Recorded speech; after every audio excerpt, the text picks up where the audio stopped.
વડોદરા મહાનગરપાલિકાના નવા નાણાકીય વર્ષના બજેટ અંગેની ચર્ચા વિચારણાના ચોથા દિવસે જમીન મિલકત બાંધકામ પરવાનગી શાખાને લગતા કામોની ચર્ચા કરવામાં આવી હતી. મ્યુનિસિપલ કમિશનર દ્વારા રજૂ કરવામાં આવેલ બજેટ અંગે સ્થાયી સમિતિની બેઠકના ચોથા દિવસે ડ્રાફ્ટ અને રિવાઇઝ અંદાજપત્રની ચર્ચા કરવામાં આવી હતી, જેમાં મુખ્ય રેકોર્ડ વિભાગ, વોર્ડ ઓફિસ, વોર્ડ સેનેટરી વિભાગ, જમીન મિલકત શાખા, બાંધકામ પરવાનગી વિભાગ, ટાઉન હોલ, અગ્નિસેવા, તાત્કાલિક વિભાગો, પાણી પુરવઠા શાખા, ડ્રેનેજ શાખા, આરોગ્ય તંદુરસ્તી અને સોલિડ વેસ્ટ શાખા સહિત તમામ શાખાઓમાં લાગત લેવાની કે ઘટાડવાની તે બાબતે ચર્ચાઓ કરવામાં આવી હતી. આજની સ્થાયી સમિતિની મળેલી બજેટ બેઠકમાં મુખ્યત્વે અલગ અલગ શાખા, અલગ અલગ વિભાગોની જે લાગતો છે કે જે કોર્પોરેશનની રેવન્યુ જમા તરીકે જમા થતી હોય છે, એમાં અલગ અલગ વિભાગ, દાખલા તરીકે મુખ્ય રેકોર્ડ વિભાગ, વોર્ડ ઓફિસ, વોર્ડ સેનેટરી વિભાગ, જમીન મિલકત શાખા, બાંધકામ પરવાનગી વિભાગ, ટાઉન હોલ, અગ્નિશમન તાત્કાલિક સેવા, પાણી પુરવઠા, ડ્રેનેજ, જાહેર આરોગ્ય તંદુરસ્તી, સોલિડ વેસ્ટ, વૈદ્યકીય મદદ, માર્કેટના કતલખાના, પાર્ક્સ એન્ડ ગાર્ડન,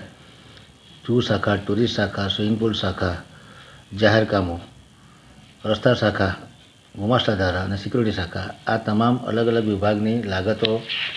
જે વર્ષોથી લેવામાં આવે છે, એમાં અમુક લાગતોમાં કોર્પોરેશનના વિભાગો દ્વારા વધારો સૂચવવામાં આવે છે.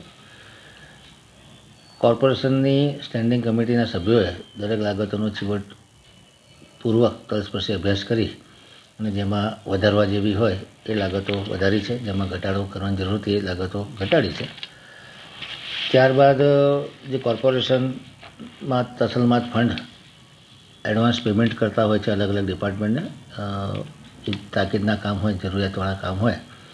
એના એકાઉન્ટોમાં ખર્ચ પડ્યો કે નહીં એની ચર્ચા કરી.